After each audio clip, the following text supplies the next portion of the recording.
we have a new series. Ang pag-uusapan po natin sa buwang ito ay pinamagatan po natin yung ating pong theme na Breaking the Barriers. Breaking the Barriers. Kapag sinabi po natin barriers, mga kapatid, ang barriers po is an obstacle that prevents our access. So, ang barriers, kapag sinabing barrier is an obstacle that prevents our access. Basahin po natin yung sinabi po sa Isaiah chapter 59, verse 1 and 2. So, ang first part ng message na i-share ko po ngayong first Sunday ay pinamagatan po natin removing an obstacle of our access to God. Removing the obstacle of our connection to the Lord.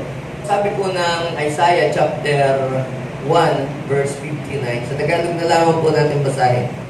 Si Yahweh ay laging malakas. Sabihin natin, malakas ang ating Diyos. Si Yahweh ay laging malakas upang iligtas ka. Hindi siya bingi at ang mga daing mo ay diring giniya. Verse 2, ngunit ang sala mo ang nagiging dahilan. Kaya di marinig ang dalangin mo at siya rin dahilan ng paglalayo ninyo. Okay? May the Lord bless this word this morning. Our topic this morning is removing the obstacle of our connection to God. So dito po sa passage na binasa po natin, mga kapatid, ay hindi naman daw po binhi ang Diyos. Hindi naman daw po maiksi ang kamay ng Diyos. Pero merong nakakasagabal, merong nakakaharang or nakablock kung bakit ang Diyos at saka ang tao ay napuputol yung ugnayan niya. Nagkakaroon ng hindrance kung bakit hindi marinig ng tao ang Diyos at hindi sila magkarinigan. Nung pumunta po kami sa Bani, nung nagkaroon po kami ng water baptism doon, binaptize na natin yung mga bagong mga believers, mga tumanggap sa Panginoon, ay dinala po kami doon sa may tabi ng dagat. Pala po ay may bundok, tapos pailalim, palusong yun.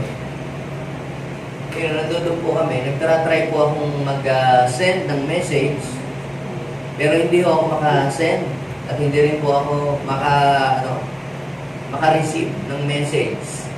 Kasi po, wala pong signal. Kaya po wala pong signal ay dahil po kami po ay nasa kabilang bundok at yung pong cell site ay nahaharangan noong malaki pong bundok.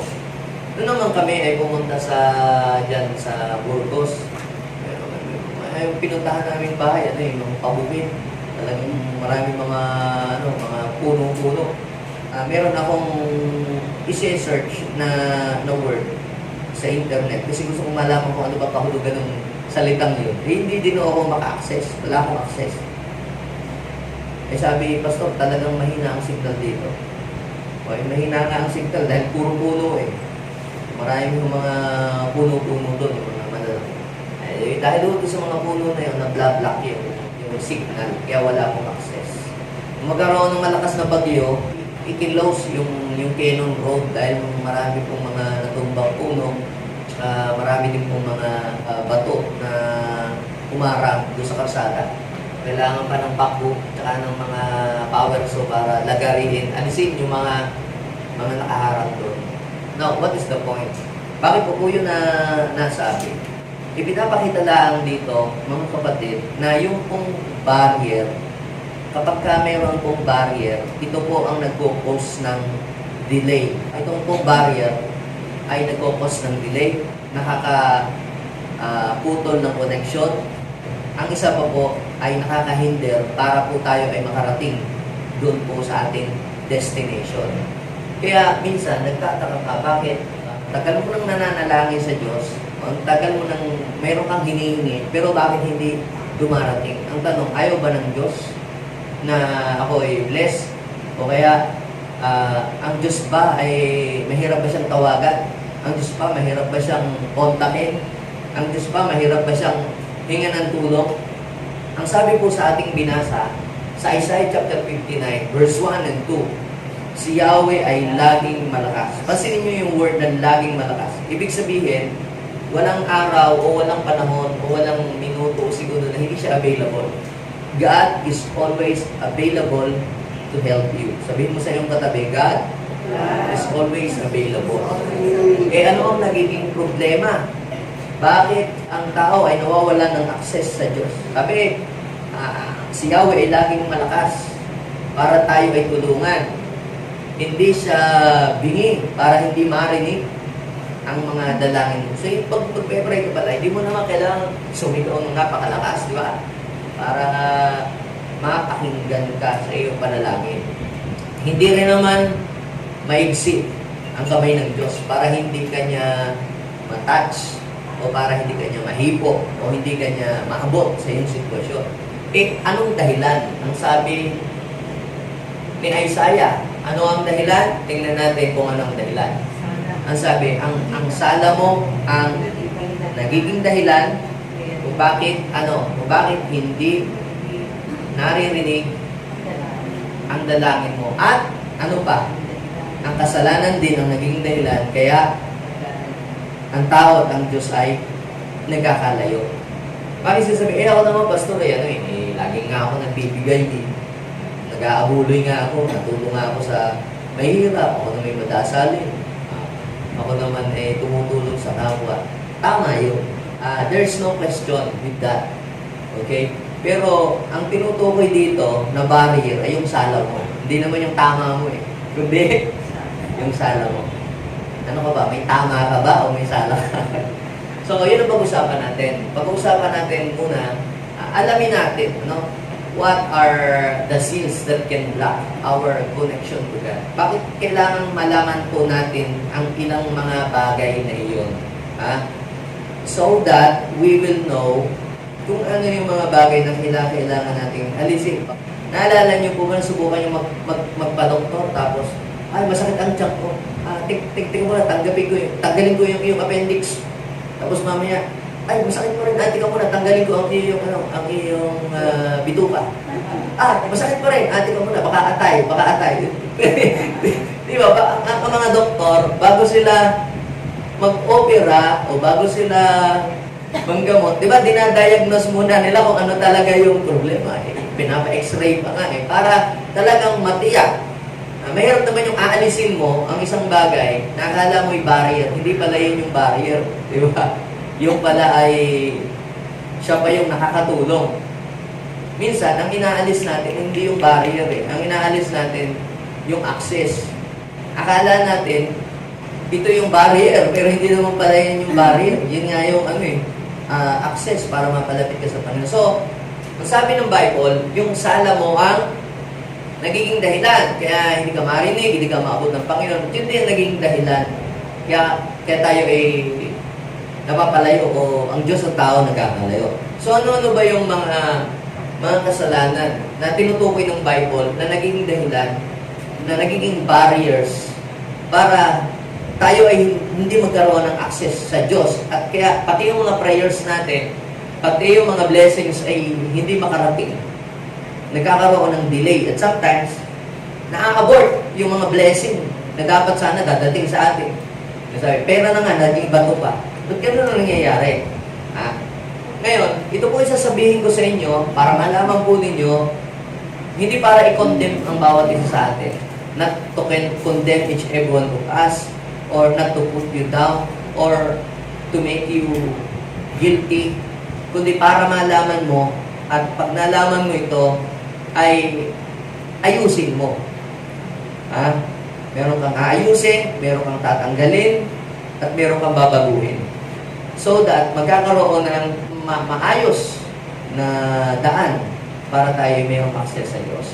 So, number 1, na nakita ko sa Bible, na barrier sa ating pong communication kay God, ayun pong unbelief. Sabihin natin, unbelief. Pag sinabi po natin unbelief, yun bang hindi mo pinaniniwalaan ang salita ng Diyos, hindi mo pinaniniwalaan yung kayang gawin ng Diyos. Actually, ang unbelief, yan po ay rebellion against God. Ang unbelief, ito ay ino-oppose kung ano ang mga salita ng Diyos at kung ano yung mga plano ng Diyos. So, tingnan natin yung sinabi ng John chapter 16, verse 9. The word sin is what? Unbelief. Noong hindi pa bumababa si Kristo dito sa mundo, hindi pa siya pinapanganak ni Mary, hindi pa siya pinapako sa krus. Ang mga tao, lahat ng tao, diba? For all have sinned and fall short of the glory of God. Sabi ng Romans chapter 6 verse 23, for the wages of sin is death. Yon. Lahat ng tao nagkakasala ay mapapahamak dahil sa kasalanan. Bakit? Dahil walang solution sa kasalanan niya. Kaya lahat ng tao ay mapapahamak. Now, nung si Jesus ay bumaba dito sa mundong ito, the Lord provided a solution. Yung lahat ng mga taong mapapahamak ay meron na pong pag-asa. Sino ang pag-asa? Para hindi na mapahamak ang mga taong masasama, ang mga taong mga kasalanan, si Jesus. So, ano lamang ang gagawin? Kinakailangan manampalataya lamang sa ating Panginoong Jesus. Di ba sabi, Jesus is the way, the truth, and the life. For God so loved the world that He gave His only begotten Son, that whosoever believe on Him shall not perish, but have everlasting life. At ako sabi, sa John, chapter 1, verse 11, ang problema ito, nung siya ay pumunta dito, hindi siya tinanggap. Even yung kanyang mga kababayan, they rejected the Messiah, they rejected the Savior. Kaya nga pinako nila hindi nila tinanggap, hindi nila kinilala. Kilala namin yun. Di ba, anak yan ni Jose, na karpentero. Anak yan ni Maria, kilala namin ang mga kapatid niya. So, hindi po nila tinanggap ang ating Panginoong Jesus. Kaya sabi ni Jesus, the sin of this world is unbelief. So, yung po palang unbelief, akala natin, ay, di ako naniniwala sa Himala, ay, di ako naniniwala sa Diyos, ay, di ako naniniwala. Ay, yung pala po ay isang kasalanan na magpapahamak sa atin, yung unbelief. So, nung si Jesus ay bumaba dito at napako sa krus, ang tao ay pupunta sa impyerno, hindi dahil siya immoral, hindi dahil siya mapakiapido, hindi dahil siya magnanakaw o mamamatay. Pupunta sa impyerno ang isang tao dahil hindi niya tinanggap ang Savior. Hindi niya tinanggap at kinilala ang Panginoong Jesus sa kabila ng si God ay nag-provide na ng solution. Sabi na ni Jesus, the world's sin is unbelief in me. So yung po palang unbelief, yan po pala ay kasalanan. Kasalanan pala yung hindi ka maniwala sa Diyos. Kasalanan pala yung hindi ka maniwala sa salita ng Diyos. Kaya, yung spirit of unbelief, yan ay isang bagay na inilalagay ng dyablo sa isip ng tao. Pwedeng sa isip mo ngayon. Totoo ba naman sinasabi ng pastor?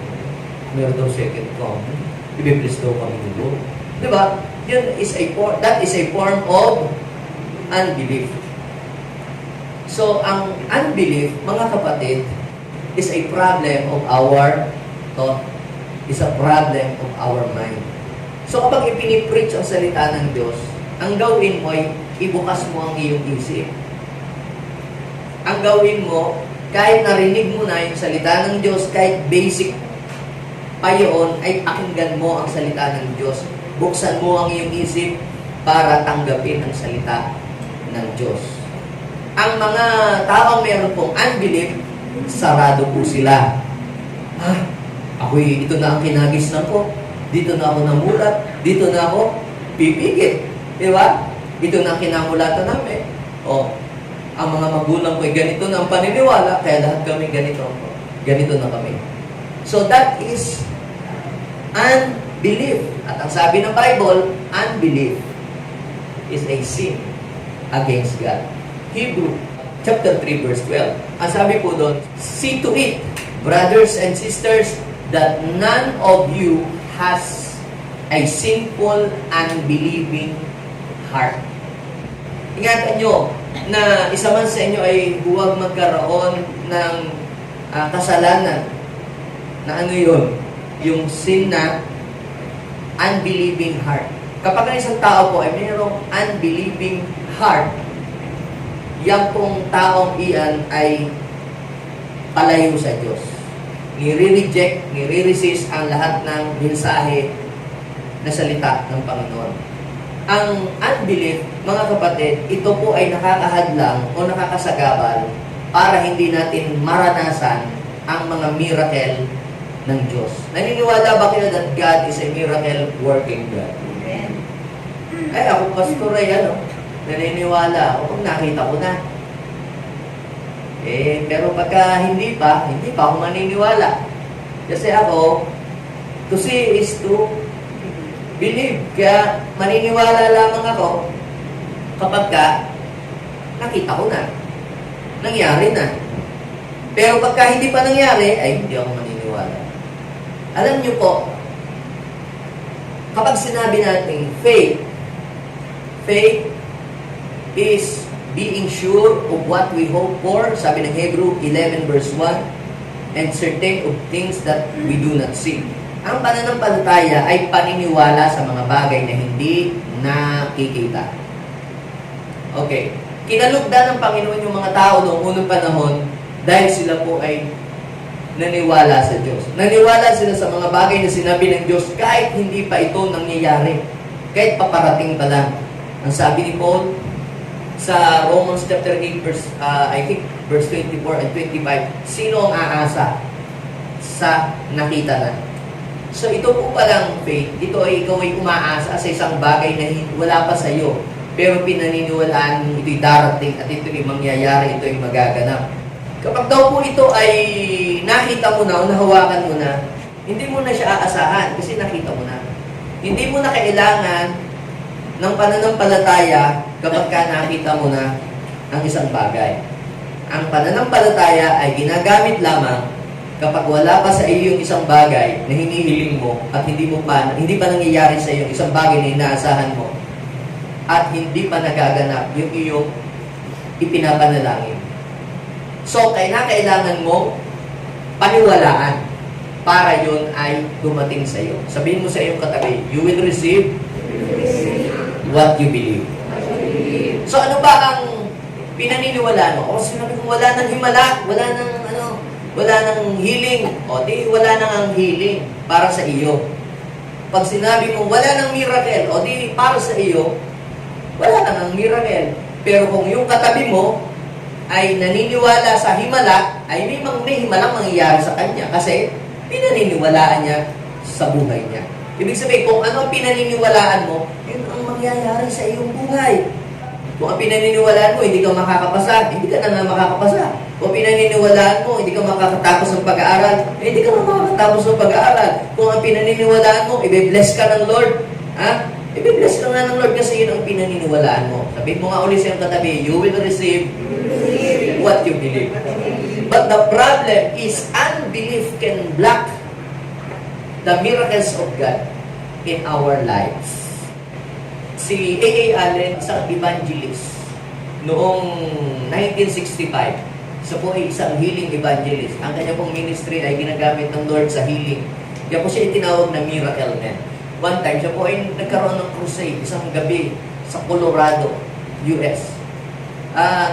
Nahihirapan siyang maghayag ng salita ng Diyos patungkol sa mga healing. Parang nararamdaman niya na yung mga tao, ang bigat-bigat ba? Pag sabing amen, parang walang nag-amen. Pumalakpak kayo, Lord, parang tinatamad po malakpak yung mga tao. Pag sinabing rejoice in the Lord, parang yung mga tao parang nakasimangot na gano'n.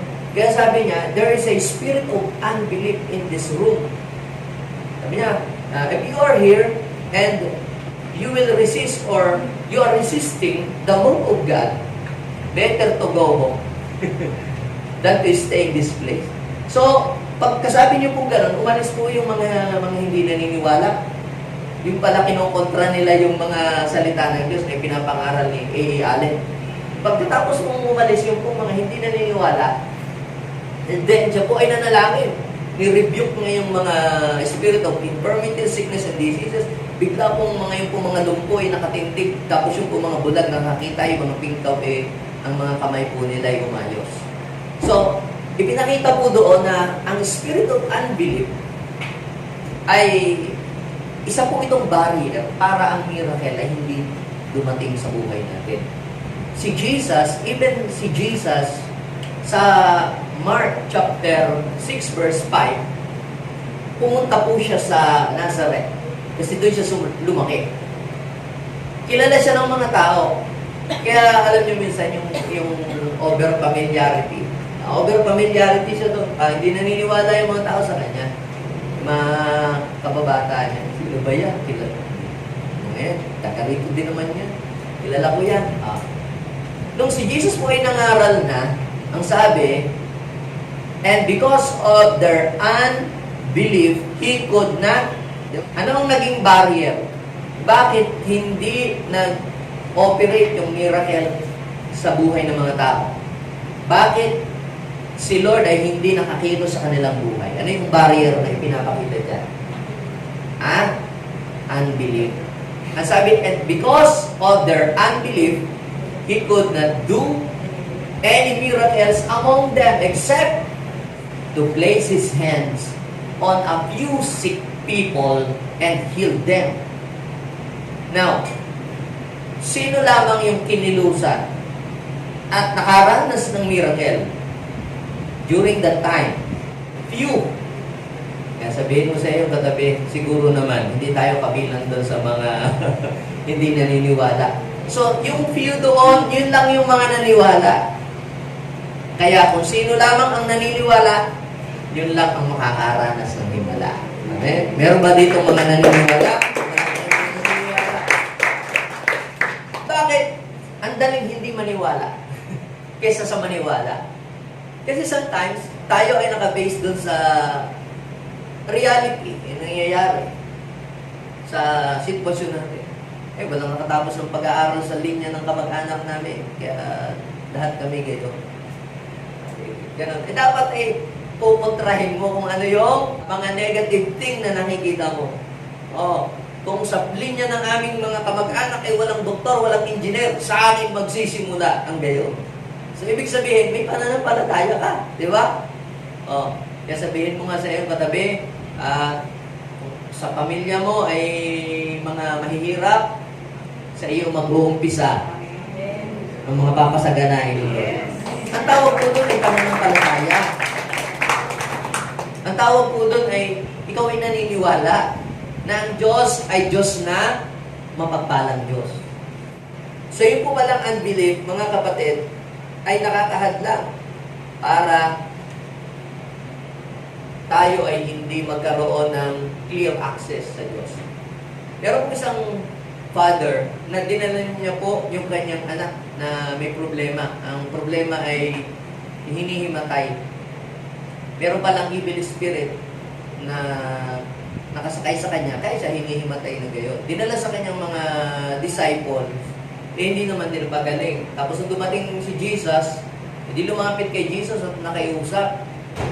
Sa Mark chapter 6 verse 23, sabi doon, nakiusap siya kay Lord na sana tulungan siya kasi papagod na siya doon sa anak niya dahil marami na siya mga pinuntahan, hindi naka-experience ng miracle. Kaya nakiusap yung father, sabi niya, kung may magagawa po kayo, edi tulungan niyo po ako. Tapos sabi ni Jesus, kung may magagawa, posible ang lahat sa may pananampalataya. All things are possible to those who believe. Sabi ng ating Panginoon Jesus. Sabihin mo nga siya katabi, nothing is impossible to those who believe. Sa mga hindi nananampalataya, laging mayroong negative na nasasabi. Magbi-business kayo ngayon, ako, hindi ka kikita, may gera. Ganun. Ay, naku, malulugi ka. Yung kapitbahay namin, ganyan din ang business, nalugi. Yung bang, walang kapanipaniwala. Yung bang, walang kabilib-bilib sa Diyos na kaya magpala ng Diyos. Ang sabi ni Jesus, kung may magagawa, all things are possible to those who believe. Tapos sabi ng verse 24, basahin ninyo. Ano ang sabi ng lalaki? Lord, I believe. Sabi ng tatay, I do believe. But help me overcome my unbelief. Kita nyo, no? Meron siyang unbelief, pero sabi niya, siya daw ay naniniwala. Pero ipinakita dito, mga kapatid, only God can help us to overcome our unbelief. Si Lord din ang tutulong para yung spirit of unbelief ay ma-overcome mo sa iyong buhay. Papaano ginagawa ng Lord yun? Lagi kanyang papadalahan ng mga mensahero na mag-share ng salita ng Diyos para paulit-ulit mong marinig ng salita ng Lord. Ilang beses natin narinig yung mga verses, mga words na yan, yung mga points na yan, hanggang sa dumating ang oras at araw na dun lang nagrema sa iyo. Tagal mo na pinakikinggan yun, paulit-ulit, tapos biglang nagrema sa iyo yun. Ibig sabihin na break na yung spirit of unbelief sa iyo. Kasi nagrema na sa puso mo yung salita ng Diyos. Kaya sabi, faith comes through hearing and hearing by the Word of God. Sabi ng Romans chapter 10 verse 17. Bakit? Kasi kapag naririnig mo ng naririnig ang salita ng Diyos, dahil ang salita ng Diyos is like a hammer, nakalagay yun sa Jeremiah, the Word of God is like a hammer. Ano ang nangyayari? Dinudurog niya sa ating puso at isipan yung unbelief. Kaya nakukumbinsi tayo, ang Diyos nga ay makapangyarihan, provider nga siya, o din nakukumbinsi ka na. Then, makakakilos na ang Diyos sa iyong buhay. Every time na ipinipreach ang salita ng Diyos at meron kang spirit of unbelief, ang ginagawa ng salita ng Diyos ay dinudurog niya sa iyong puso yung spiritong hindi naniniwala. Kaya ngayon, makukumbinsi ka na. Kaya nga nasasabi mong, Amen! Naniniwala ka na. Kaya ka nag-Amen, ibig sabihin, you believe in the Word of God. You believe that those words will happen in your life. Amen? Mag-Amen ka lang naman kung naniwala ka. Kung hindi, totoo ka yun, hindi ka mag-Amen. Pero doon sa mga nag-Amen, doon magaganap ang mga salita ng Diyos. Amen? Ayun ang sabi, hindi nakagawa ng himala ang Panginoon except doon sa mga few. Kaya sabihin mo sa iyong katabi, kabilang ako doon sa mga few. Okay? So, pangalawa, ano yung una? Yung sin of unbelief. Sin of unbelief is the first hindrance para hindi tayo magkaroon ng access sa Diyos. Yung unbelief must be destroyed para magkaroon tayo ng access sa ating Panginoon. So, pangalawa po ay yung sin of disobedience. Sin of disobedience o pagsuway. Kapag sinabi natin ito ay pagsuway, ang pagsuway po ay hindi pagsunod doon sa ipinapagawa ng Diyos. Pero po ang kwento yung pong isang bata ay kinausap ng kanyang tatay isang umaga bago pumasok sa kanyang trabaho. Nagsabi ay, anak, mamayang tanghali, dito kakain si iyong ninong. Kaya ikaw ay magluto ng kanin na pangtanghalian. At bibili ako ng chooks to go para maging ulam natin mamayang tanghali. Natuwa yung bata, nakakatingin ng manok. Ngayon, pag-alis ng tatay niya, naisip niya, nadating ang ninong, kailangan ako yung very good. Ay, naglinis ng bahay.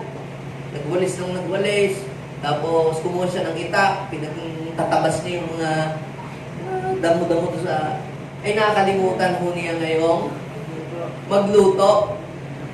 Mag-aalas 12 na, hindi pa siya nagluto. Kasi ang ginawa niya, ay naglinis siya na naglinis.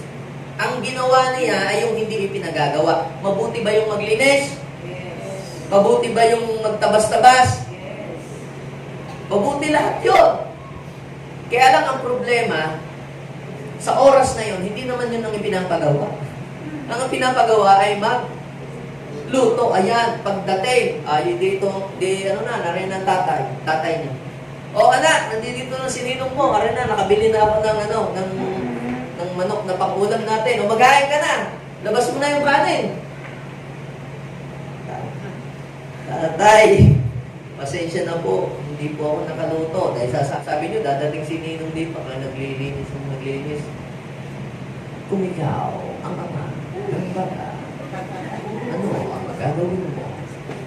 Papalakpak ka ba? Yehey! Ang bait ng ano mo. Di ba magagalit ka? Baka nga mapingot mo yun eh. Simple instruction. Minsan, akala natin, dahil tayo, ako na may nag-aabuloy sa mahihirap, ako naman natulong sa charity, ako naman matutuwa na sa akin ng siguro. Pero ano ba yung pinapagawa ng Panginoon? Ano ba ang nakasulat sa kanyang mga salita? Minsan tayo, ang ginagawa natin, kung ano yung hindi ipinapagawa ng Diyos. At kung ano yung ipinapagawa ng Diyos, yun ang hindi natin ginagawa. So, ibig sabihin, ang disobedience ay yung hindi paggawa sa kung ano yung direct instruction ng Diyos para sa iyo. Kaya sabihin mo sa iyong katabi, kung ano yung pinapagawa ng Panginoon sa iyo, gawin mo. At kung ano yung hindi ipinapagawa sa iyo ng Panginoon, ayun ang huwag mong gawin. Or else, you will commit sin of disobedience. At yun pong disobedience, mga kapatid, is another barrier para tayo po ay magkaroon ng access sa Diyos. Noong ang mga Israelita sa pamumuno ni Joshua ay papasok na po sila sa kanilang promised land. So sabi ni Joshua, hindi na kailangan na madaming mga tao pa pupunta. Mga ilan lang, kaya na nating talunin. Nagbigay ng instruction ang Lord sa bansang Israel. Sa Joshua chapter 16 verse 17 to 18. Susunugin nyo lahat yung mga objects doon. Yung mga ribu-ribulto nila doon. Kahit pa yan iyari sa ginto o sa pilak, sunugin nyo lahat. Kasi yung mga yun ay mga cursed object, mga cursed things. Huwag nyo iuwi sa inyong bahay kasi may sumpay. Yun ang ginawa po nila, di sinunod nga. Pero merong hindi sumunod. Ang ginawa, tinago. Inuwi sa bahay, tapos ibinaon sa ilalim ng kanyang tent.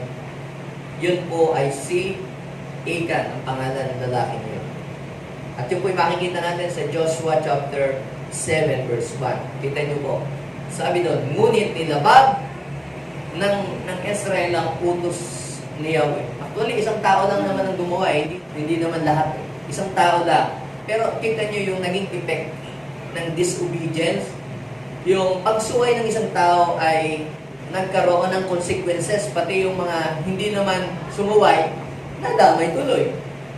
Si Achan, hindi siya sumunod. Doon sa instruction ng Panginoon. Diba instruction ng Panginoon? Simple, sunugin ninyo. Kaya lang, hindi niya nga sinunod. Inuwi sa kanila. Okay. So ano po ngayon ang nangyari? Nagalit ang Panginoon at hindi po sila tinulungan. Dahil sa pagsuway ni Achan, hindi po sila tinulungan. Because of Achan's disobedience. Sabi po ng Panginoon, di ko na kayo sasamahan kasi kayo ay masuway. So, ang ginawa po ni Joshua ay hinanap kung sino yung sumuway at siya po tuloy na parusahan. Sa Joshua chapter 7 verse 20, sumagot si Achan, totoo pong nagkasala ako kay Yahweh, ang Diyos ng Israel. So ano ba ang kasalanan niya? Hindi niya sinunod yung instruction ng Panginoon. Ano sabi ng Panginoon? Sunugin niyo lahat ng makikita niyo ng mga object doon at hindi niyo iuuwi sa inyo. Hindi niya ginawa. So nag-disobey siya. At yun ang naging dahilan kaya ang Diyos ay hindi po sila tinulungan. Lumayo ang Diyos sa kanila. So another example, si King Saul. Si King Saul, siya po ang kauna-unahang hari ng Israel. Siya pinakamatangkad.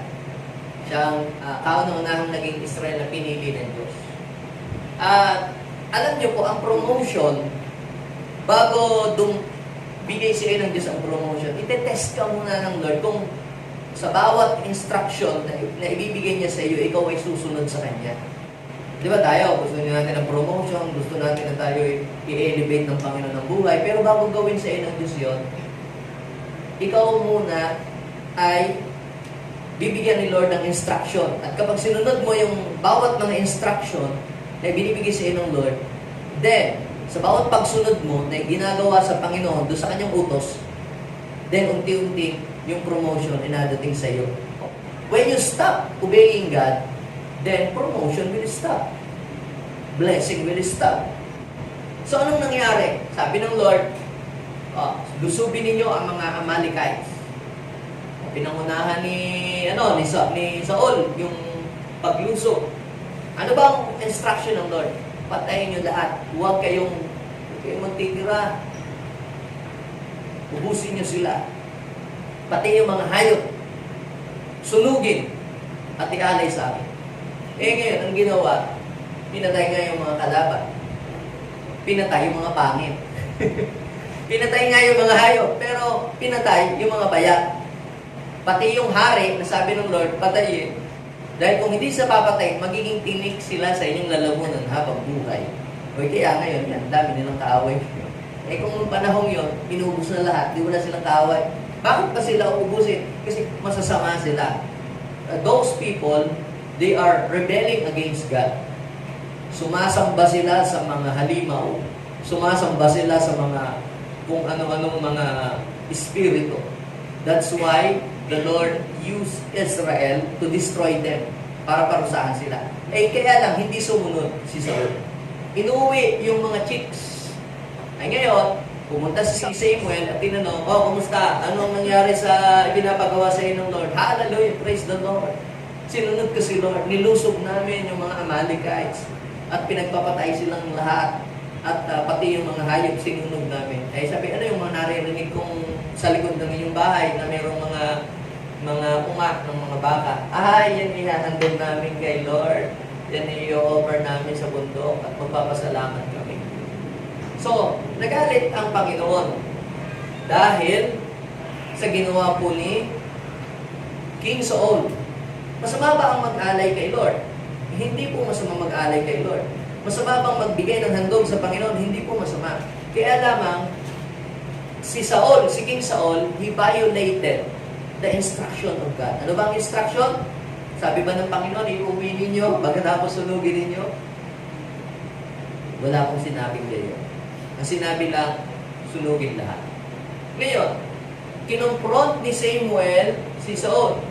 At ang sabi ni Saul, kaya ko kasi iniuwi yan, mga kasama ko kasi makukulit. Huwag daw namin sunugin. Kaya hindi ko na nga sinunog, inuwi na nga namin. Kaya sabi, bakit mas sumunod ka pa doon sa iyong mga tauhan? Doon sa mga tao, kasi sinunod mo ang utos ng Diyos. Kaya ang sabi, sa 1 Samuel, chapter 15, verse 19, basahin natin yun. Bakit di mo sinunod? O sa ibang translation, bakit mo sinuway ang utos ni Yahweh? Bakit mo pinag-imbutan ang mga ito? Hindi mo ba alam na ang ginawa mo'y malaking kasalanan kay Yahweh? So ano yung kasalanan ni Saul? Ano ang kasalanan ni Saul? Kasalanan ba ang magsunog ng handog sa Panginoon? Hindi mo yun ang kasalanan. Ano ang kasalanan? Disobedience. So ang kasalanan, dyan, na tinutukoy ay yung pagsuway o yung hindi pagsunod. Dahil sa hindi pagsunod, di ba sabi, ang ginawa mo ay malaking kasalanan sa Diyos. So, anong nangyari kay Adam at kay Eve? Bakit sila nawala ng access sa Diyos? Bakit sila nawala sa Garden of Eden? Anong dahilan? Genesis chapter 2, verse 16 to 17, disobedience. Hindi nila sinunod yung instruction ng Lord. Actually, ang instruction ng Diyos ay hindi mahirap. Sa totoo lang, madali, very simple. Pero alam niyo mga kapatid, minsan nahihirapan tayo na sundin ito. At dahil sa ating nasusuway ito, yun, nagkakasala tayo sa Panginoon. Kapag sinusuway pala natin ang utos ng Diyos, tayo ay nagkakasala sa Diyos. Another barrier na nakaka-block sa ating connection sa Diyos ay yun pong unforgiveness. Sabihin natin, unforgiveness. Akala natin yung tayo ay nagtampo, tayo ay galit, tayo ay nagbimbing ng sama ng loob. Akala natin ay yun isang ordinaryong damdamin lamang na normal na dapat ay maramdaman ng tao. Yes, tayo ay nakakaramdam, tayo nakaka-hurt, tayo ay nasasaktan tayo ay na-open tayo. But yung pong not to forgive can hinder or block the hands of God para hindi natin ma-experience ang presence ng Lord sa ating buhay. Unforgiveness can block our access to God. Kaya tayo ay nawawala ng access sa Diyos. Minsan ay dahil i-check natin ating sarili. Baka meron kang unforgiveness. Naniniwala naman ako sa Diyos. Naniniwala ako sa Kanyang salita. Si God ay miracle worker. Check. Ako naman ay laging sumusunod. Ako naman ngayon nag-iikapo. Pag sabing magbigay daw ng ikapo, nagbibigay naman. Check! Maglingkod daw ako sa Panginoon. O, naglilingkod naman ako. Kami pa, buong pamilya ay naglilingkod. Check! Pero kung galit ka sa iyong kapitbahay, X. Pansinin nyo ha, unforgiveness can block our access to God. Maaring wala kang unbelief. Wala ka noon. Maaring ikaw ay sumusunod. Pero meron pang isa pa na po pwedeng maging hindrance para hindi mo maranasan at magkaroon ka ng access sa Diyos, yung unforgiveness. Basahin po ninyo yung Mark chapter 11, verse 25 and 26. Kung mananalangin kayo, ano daw ang gagawin? Dapat daw ay patawarin muna ninyo ang nagkakasala sa inyo upang ipatawad din naman sa inyo ng inyong amang nasa langit ang inyong mga kasalanan. Bakit po kinakailangan gawin nyo? Kahit mag-pray ka maghapon at ikaw ay hindi ka nagpapatawad, ang prayer mo para bang nandito lang sa kisa mo. Di ba ang sabi ng Bible? Hindi naman bulag ang Panginoon, hindi naman siya bingi, hindi naman siya maiksi ang kamay. Pero ang sala mo ang nakakasagabal. Kaya hindi ka marinig at yun ang sala ang nagpapalayo. Ang unforgiveness ay isang uri ng kasalanan din na nakakablock sa ating connection sa Diyos. Kapag daw hindi ka nagpatawad, ay hindi ka din papatawarin ng Panginoon. Kaya minsan, kahit nag-worship ka, kinanta mo na lahat ng kanta ni Bishop, wala kang maramdaman dahil puro bigat ang nararamdaman mo sa puso mo. Bakit? Kasi pwedeng yung unforgiveness ay makablock sa iyong access sa Diyos. Kaya sinabi po ng Matthew chapter 5 verse 23 and 24, kaya kung mag-aalay ka, mag-offer ka kay Lord ng worship, mag-offer ka kay Lord ng iyong pagsamba, ano muna ang dapat mong gawin? Kaya kung mag-aalay ka o maghahandog ka sa dambana para sa Diyos at naalaala mo na na may sama ng loob sa iyo ang iyong kapatid o may kasamaan ka ng loob, anong gagawin mo? Iwan mo muna ang iyong handog sa harap ng dambana at pakipagkasundo ka sa Kanya. Pagkatapos, magbalik ka at maghandog sa Panginoon. Bakit? Kasi sayang ang magiging oras mo sa iyong pagsamba. Pero hindi rin naman pala makakarating doon sa trono ng Diyos dahil nakablock ang spirit of unforgiveness. So para magkaroon ka ng access sa Diyos at malaya kang makipag-communicate sa Kanya, anong unang-unang mong gagawin? Magpatawad. Ay paano, pastor, inaando sa abroad? Ay i-release mo. Kung halimbawa kaya mong i-message mo. Sorry ka. Ganun. Alam niyo po mga kapatid, ang pagpapakumbaba, yan ay nagbubukas ng pintuan ng pagpapala. Sabihin mo sa iyong katabi, ang pagpapakumbaba ay nagbubukas ng pintuan ng pagpapala. Siya naman ang mali. Dapat siya nga humingi ng tawad sa akin, pastor. Siya ang mali. Hindi hindi ikaw na lang magpakumbabad. Diba sabi, kung may kasamaan ka ng loob. Eh ngayon, kung masama pa rin ang loob niya sa iyo, problema na niya yun. At least ikaw, wala ka ng kasalanan sa Diyos. Kasalanan na niya yun. Kasi ikaw ay nakapagpatawad. Eh, kung ayaw niyang pagpalain, di huwag siyang magpatawad. Pero ikaw, gusto mo, pagpalain ka ng Diyos. Kaya ikaw ay nagre-release ng kapatawaran. So, ano yung number one effect ng unforgiveness? Una, unforgiveness can block our access to God. Pangalawa, mga kapatid, yung unforgiveness pala, unforgiveness gives an open door for the enemies to attack you, to attack your family. Ang unforgiveness pala, ay ikaw ay nagbubukas ng pinto sa kaaway para ang kaaway ang siyang sumira, manggulo sa iyong buhay. Kahit pag ikaw'y madasalin kahit mo sabihin, naglilingkod ka sa Diyos. At meron kang unforgiveness, ikaw ay nagpapaubaya o binibigyan mo ng pinto ang kaaway para siya ay makapasok sa iyong buhay. Let me give you an example. 1 Samuel 18, verse 9 to 10. Ano ba ang storya niyan? Si David kasi, nung napatay niya si Goliath, kasi si Goliath, ang kanyang katumbas na kaya 10,000 people. Parang gano'n.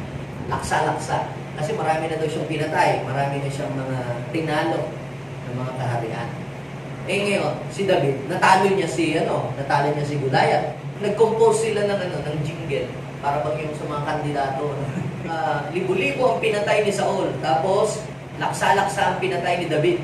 Eh ngayon, narinig ni Saul yung kanta.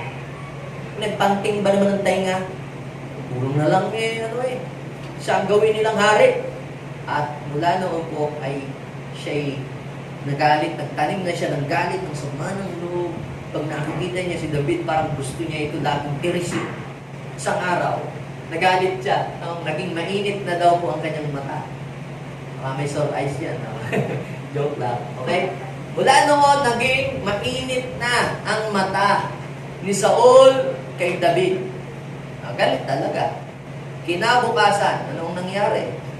Si Saul ay pinasukan ng masamang espiritu at naging parang baliw. So ano naman ang ginagawa niya? David, kinakantahan na lang. Kaya sabihin mo daanin mo na lang sa kanta yung mga naiinis sa'yo. Huwag naman yung, ang bait mo talaga, sana kunin ka na. Huwag naman ganon. So sabi niya, tumutugtog si David.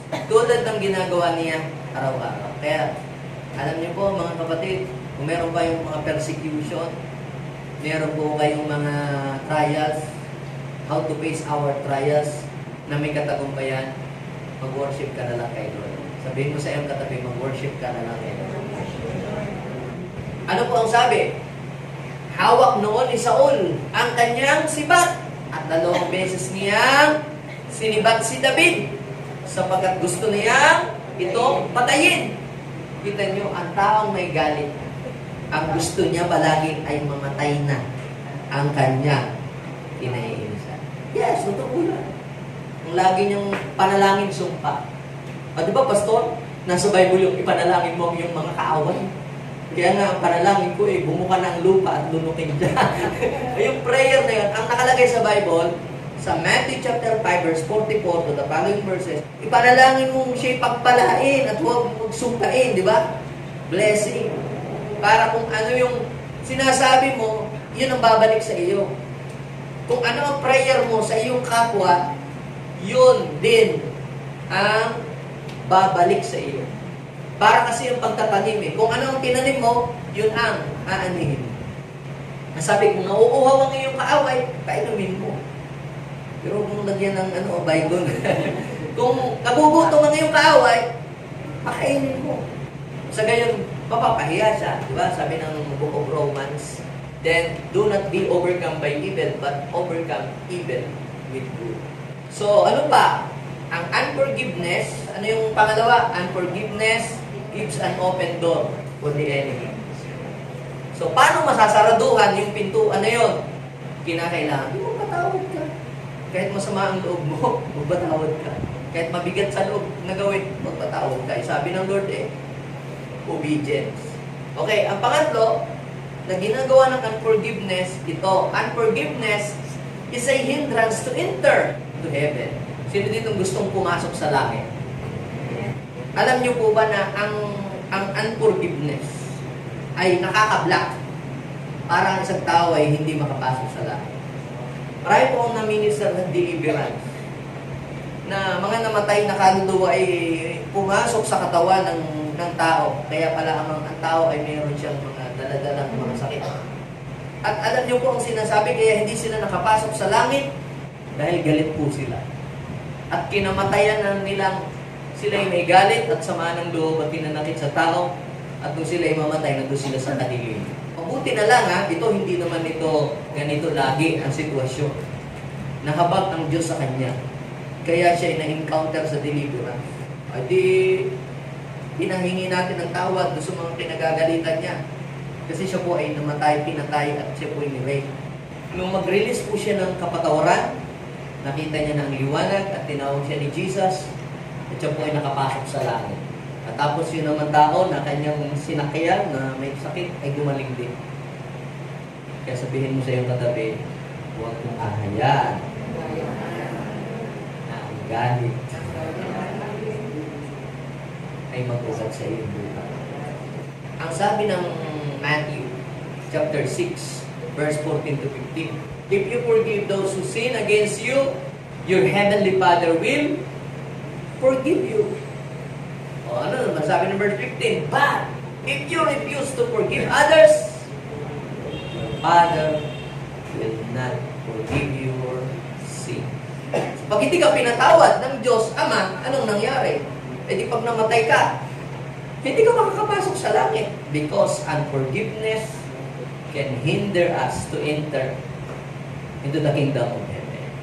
Kaya sabihin mo sa iyong katabi, kahit mahirap gawin, kahit masakit sa loob, kailangan natin gawin. Alang-alang sa Diyos. Amen? Meron ka bang nakikitang unforgiveness sa iyong buhay? Barrier yan. So, pang-apat na barrier, yung pong wrong action. Wrong action. Pag binasa natin yung Ten Commandments, yun yung mga bagay na dapat natin gawin at mga bagay na hindi natin gawin. Huwag kang magnanakaw, huwag kang makikiapin, do not commit adultery, do not commit sex before marriage. Ay, yun ay wrong action lahat yun. So, ano pong ibig kong sabihin? Kung sa iyong buhay, meron kang mga maling ginagawa, hindi pa naman huli ang lahat para ito ay iyong itama. Kaya sabihin mo sa iyong katabi, kung ikaw ay merong maling ginagawa, hindi pa huli ang lahat para ito ay iyong itama. Yes. Bakit? Kasi kapag ikaw ay nagpapatuloy sa iyong maling ginagawa at natapos na ang buhay mo dito sa lupa, ano ang mangyayari sa iyo? Di ikaw ay sa kaparusahan pupunta. At yung mga mali natin ginagawa, ito po ay barrier para hindi natin makuha ang blessing ng Lord. Mga anak, hindi sumusunod sa magulang. Di ba? Barrier yun. Sabi ng Panginoon, obey your parents in the Lord. Ang sabi ng Jeremiah chapter 5 verse 25, basahin natin, nahahadlangan ng inyong kasamaan ang mabubuting bagay at dahil sa inyong kasalanan ay hindi ninyo ito makamtan. So, ito yun daw pong mga ginagawa natin hindi mabuti ay nakakahadlang din pala yun para hindi natin matanggap yung full blessing ng Lord sa ating buhay. Okay? Ano ba yung mga wrong doings? Baka naman kayo ay nasa guni pa sa arbulan o baka naman kayo ay nagpa-practice ng witchcraft o baka naman kayo ay nag-aalay pa sa mga nuno sa punso. Yun ang tawag doon ay mga occultic practices. And those things are abomination to the Lord. So yung mga halimbawa lamang po. And the Lord will reveal to you those things. Kaya hindi ko mabanggit man kung ano mang paman yun. Ulitin nga natin. Ano yung mga pangkaraniwang barriers na nakaka-block para hindi tayo magkaroon ng access malinaw na access sa Diyos. Number one, yung sin of unbelief. Pangalawa, sin of disobedience. Pangatlo ay unforgiveness. Pang-apat ay yung wrong action. At ang panglima, prayerlessness. At akala natin ang sin lamang ay yung unbelief o yung hindi pagpapatawad o yung pagnanakaw. Hindi naman ako magnanakaw, tsaka wala naman ako inaargabyado pastor ng mga tao. Matulungin nga ako sa mga mahihirap, lalo na sa mga bata. Nakakain ko sila. Meron pong nabanggit sa Bible na isa rin siyang uri ng kasalanan na nagiging hindrance para ma-block yung ating access sa Diyos. Ano yon? Prayerlessness. Yung hindi ka nananalangin sa Diyos. Yung palang prayerlessness o hindi pananalangin, ito po ay nakaka-block para hindi makapagbigay ng tulong ang Diyos sa iyo. Para hindi ka matulungan ng Panginoon. At ito ba ay kasalanan? Binanggit po ni Samuel sa 1 Samuel chapter 12, verse 23. Ano ang sabi niya doon? For as for me, I will not certainly not sin against the Lord by, sa ibang translation, ang ginamit ay by not praying for you or by failing to pray for you. Sabi niya, as for me, I will certainly not sin against the Lord by ending my prayers for you or by failing to pray for you. Sa another version. So, ibig sabihin, ang hindi pala pananalangin o ang hindi pala pagtawag sa Kanya ay isa ring uri ng pagkakasala sa Diyos. Ano ang kasalanan mo? Hindi ka tumatawag sa Diyos. Hindi ka nananalangin sa Diyos. Kaya sabi ni James, you have not because you ask not. Kaya ka hindi nakakatanggap kasi hindi ka humihingi. Ang mga demonyo, alam po nila na para makuha mo ang isang bagay at mapapunta sa iyo yung mga bagay na inaasahan mo, you need to ask. Alam ng mga demonyo yan. Kaya po sila, kahit demonyo sila, hindi sila tumitigil na nagdadasal. Kaya sabihin mo sa iyong katabi, buti pa, demonyo pala, laging nagdadasal. Basahin niyo yung Book of Job. Di ba? Si Satanas, nagdasal kay Yahweh. Ano ang dasal niya? Sana'y malasin si Job. Yan ang dasal ni Satanas. Yan ang dasal ng mga witches. Yan ang dasal ng mga Satanist. Anong kanilang dasal? Sana'y ikay malasin, sana'y ikay mapahama, sana'y ikay hindi makamas. Ganon sila nagdadasal. Pero ikaw, anong ginagawa mo? Wala, kung yan ay talagang para sa akin, di ibibigay talaga yan ni Lord kung para sa akin. Pero ang mga witches pala, at saka mga Satanists, day and night, nagpe-pray sila, at hindi lang sila basta nagpe-pray, nagpa-fasting pa. Kaya po namin yan nalaman, na-encounter ho namin sa deliverance. At anong kanilang ginagawa, pinagpe-pray, pinagpa-fasting, para wasakin ang buhay ng mga Kristiyano, wasakin ang simbahan, magkagulo ang mga pamilya, magkagulo ang mga tao, maglagay ng division sa church. Imagine nyo po kung ang prayer natin ay mabuti para sa ibang tao, ang prayer pala po nila ay pagwasak. Kaya totoo, the devil came to steal, to kill, and to destroy. Eh, wala kang gagawin. Sino po dito ang magsasabi at magsasabi ng amen na ang prayer ay mabuting bagay? Ang sabi po sa Book of James, ang sino mang nakakaalam ng mabuti, pero hindi niya ginagawa, ay nagkakasala. Alam mo ang matuwid, alam mo ang mabuti, at hindi mo ito ginagawa, ikaw ay nagkakasala. Alam mo palang mabuti ang panalangin, pero hindi mo ginagawa, ikaw ay nagkakasala. Ang prayerlessness, mga kapatid, ay nakakahinder para ang Diyos ay hindi makakilos sa ating buhay. And another thing, ang prayerlessness is a sign na ikaw ay tumatalikod sa Diyos. Jeremiah chapter 17 verse 5, parurusahan ng Panginoon sino mang tumalikod sa Kanya at magtiwala sa lakas ng Kanyang kapwa na may hangganan ang buhay. Now, the question is this. Ngayon nalaman mo ang mga barriers ng ating paglapit sa Diyos. Ngayon nakita mo ito. At ikaw ang nakakalam sa iyong sarili kung ano yung mga barriers na yun. Papayag ka ba na yung barrier na yon ay mananatiling barrier mo habang buhay para hindi ka makalapit sa Diyos? Paano maaalis yung mga barriers na yon? Number 1, ang kailangan mong gawin, repent. Pag sinabi po natin repent, it means changing the way you think. Babaguhin mo ang iyong isip. Pangalawa, at talikuran mo yung mga maling ginagawa. At aayusin mo ang iyong buhay. I-inline mo sa salita ng Diyos. Ang tawag mo doon, repentance. Ang repentance, hindi yung, Panginoon Diyos ko, patawarin niyo po. Tapos repent. Tapos pag uwi mo sa bahay, repeat. Hindi po yun ang repentance. Ang repentance is 180-degree turning away from sin. Ganun po ba, Pastor? Ay, 360 na yun. Tumalikod ka, tapos binalikan mo ulit. Ang true repentance ay 180-degree turning away from sin. Sino dito gusto niya ipatanggal kayo yung mga barriers sa buhay niya? Allow God destroy every barriers, every obstacle in your life para malaya ka magkaroon ng access sa Diyos. Imagine, ang Diyos daw po ay laging malakas para tulungan ka.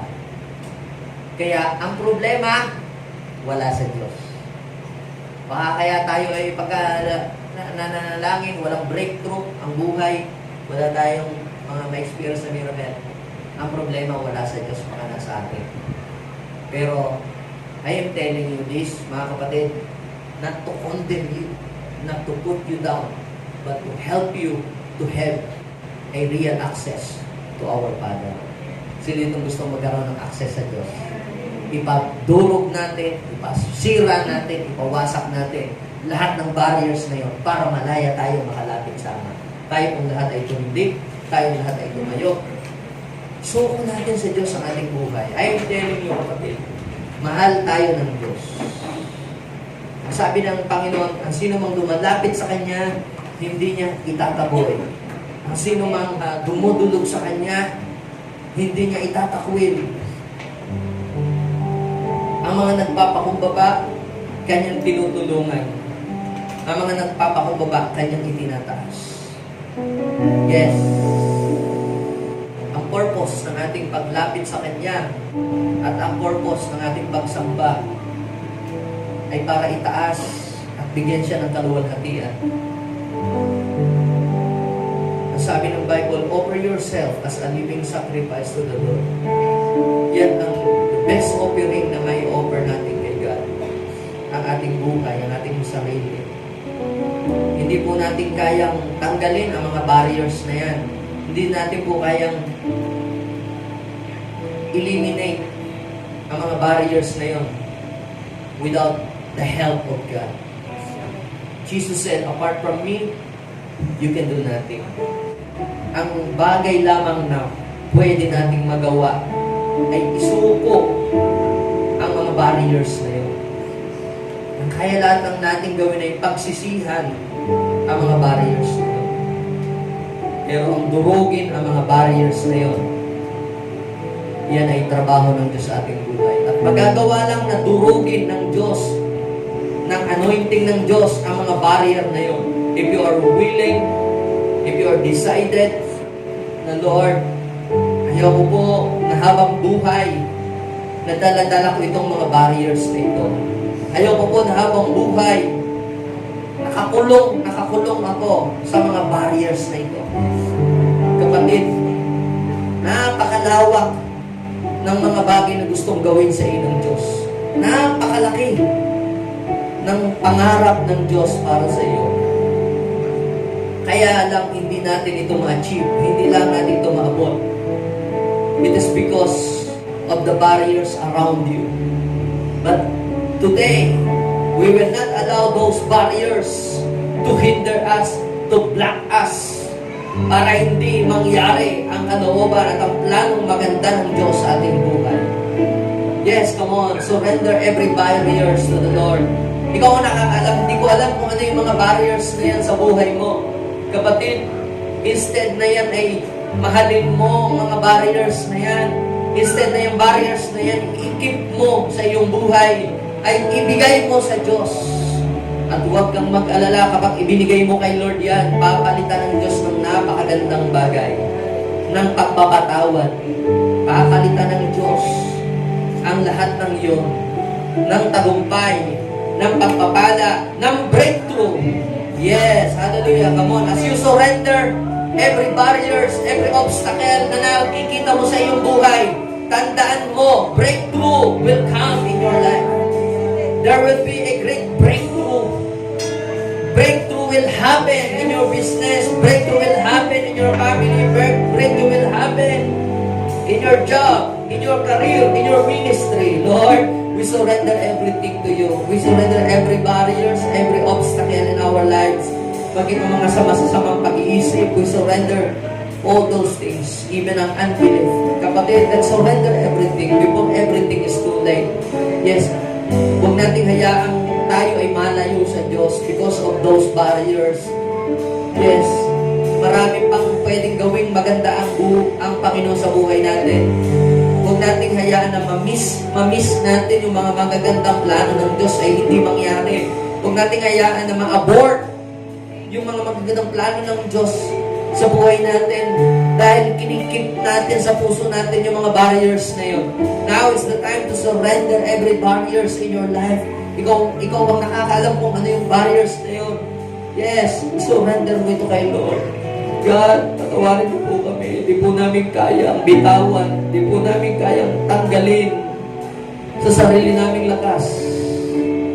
Help us, Lord, to overcome our unbelief. Help us, Lord, to overcome unforgiveness. Help us, Lord, to overcome, Lord, our disobedience.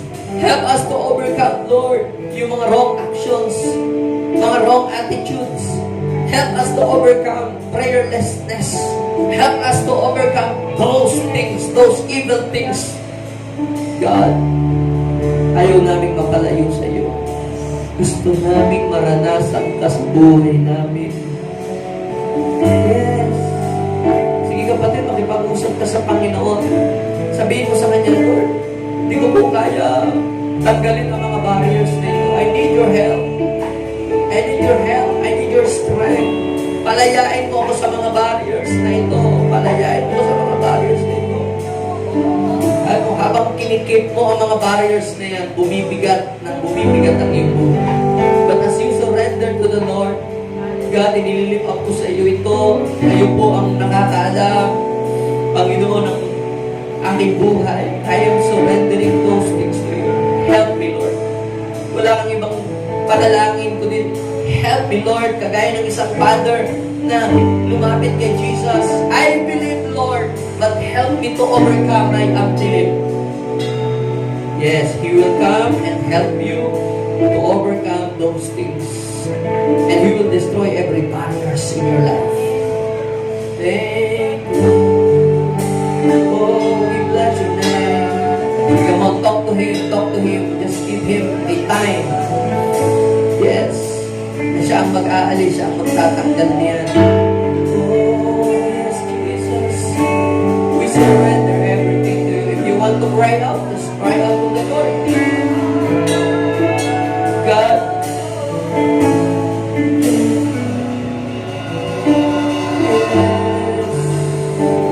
Jesus, tanggalin mo po, Panginoon, sa aming buhay any ungodly thought, ungodly feelings, yes, every unrighteousness, alisin niyo po ito. Yes. Tayo manalangin. Ngayon, lagyan natin kami sa ating puso, sabihin natin, Panginoong Jesus, salamat po dahil ako ay iyong pinapaalalahanan. Salamat po sa inyong pagmamahal. Ayaw mo kong mapariwara ang buhay ko. Gusto mo kong umayos pa ang aking buhay. Salamat po, Panginoon, sa tulong ninyo, sa kalakasan. Lumalapit ako sa iyo, nagpapakumbaba. Inaamin ko po, Lord, ang aking mga pagkukulang, ang aking mga kasalanan. Sinusurrender ko sa iyo, Panginoon, ang lahat ng mga barriers na taglay-taglay ko sa buhay ko. Panginoon, lahat ng barriers na nagpahirap sa buhay ko, binibigay ko po ito lahat sa inyo. Panginoon, durugin mo ang lahat ng mga barriers na yan. At ngayon, Panginoon, inaanyayahan kita sa puso ko na maghari sa aking buhay. Panginoon, mangyari ang plano mo sa buhay ko. Gamitin mo po ako maging pagpapala sa maraming mga tao. In Jesus' name, amen and amen. Ako na lang ang magpe-pray. Lord, bless these people. Touch them. Let the love of Jesus, let God's forgiveness flow, and let the spirit of peace be upon them. Sa lahat ng mga nagsuko ng barriers sa kanilang mga buhay, pagaanin mo ang kanilang kalooban, pagaanin mo ang kanilang puso, and let the spirit of peace be upon them. And Lord, ngayon, malaya na sila na magkaroon ng access sa inyo. Wala nang harang, Panginoon, sa kanilang panalangin. Anumang oras na sila'y dumulog sa iyo, Panginoon, maririnig mo ito ng malinaw at maaabot mo na ang inyong mga anak. Bless your people, and I declare more blessing to pour out to every JA1 people. Yes, let the blessing of the Lord be upon us. Let the favor of the Lord be upon us. Yes, hallelujah. Thank you, Jesus. Pasalamatan mo ang Panginoon. Thank you, Lord. Thank you, Holy Spirit. Thank you, Lord, for your blessing. In Jesus' name, amen.